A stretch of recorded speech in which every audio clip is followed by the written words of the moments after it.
Зная, че носите една сила, една мощ, една лавина носите в душите си, за която искам да ви благодаря.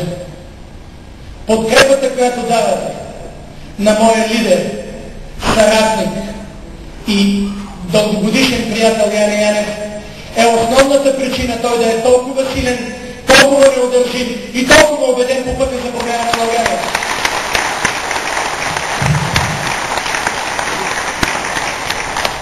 Благодаря ви за това, че заедно с него подкрепяте и мен, защото нашето древно и гордо, но съсипано отечество не заслужава унижението, на което е подложено днес и което всъщност продължава вече повече от 20 години.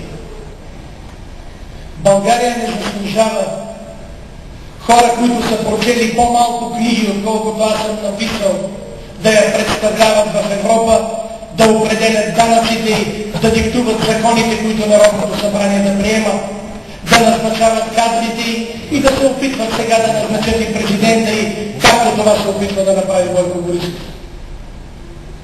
България не заслужава интелигенцията да е скритана във ъгъла, а самодоволното простачество да се шири във върховните хоризонти на държавната власт и да иска сега да бушне подвижница. Това самодоволно простачество да иска да бушне подвижница и президентската институция, като назначи там един посредствен, но послушен човечец, който просто да изпълнява заповедите на Бойко Борисов. Длъжни сме да се противопоставим на това, защото въпросът не е кой ще седне в кабинета на Първанов. Големият въпрос е, че на България е нужен не нов костюм в президентската институция, не просто ново лице, а човек, който може да отговори на въпроса на къде отиваме.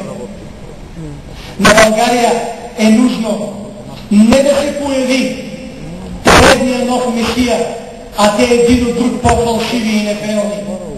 А е нужен човек, който може да предложи нов модел. И аз си позволявам да искам вашето доверие като кандидат за президент. Най-вече защото твърдя, че съм единствения кандидат за президент на България, който има ясна управленска кауза и тя е нова конституция за нова пълноценна национална държавност.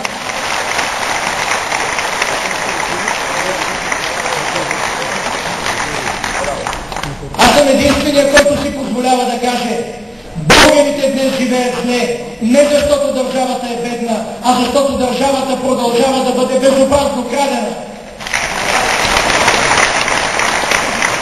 Голяма част от българите днес живеят зле, защото корупцията, вместо да бъде ликвидирана от правителството на ГЕРБ, се превърна в смисъл на тяхното управление. Основна задача.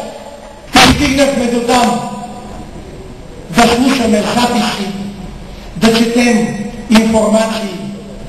Не за това как министър-председателя търси пари за поредната тежка зима, за да не се затварят училища и болници, а за това как няма да закача един или друг от своите покровители, за това как да се справи с битките между своите двама заместници, битки не за това кой да направи повече за отечеството, а кой да сложи ръка върху митниците, върху злоупотребата с държавни поръчки и върху контрабандата. В резултат от това годишно в България изчезват от държавния бюджет, биват откраднати и не стигат до хората около 5 милиарда лева. И сметката е проста. И всеки може да си я направи и да разбере как излиза уравнението на спасението на България.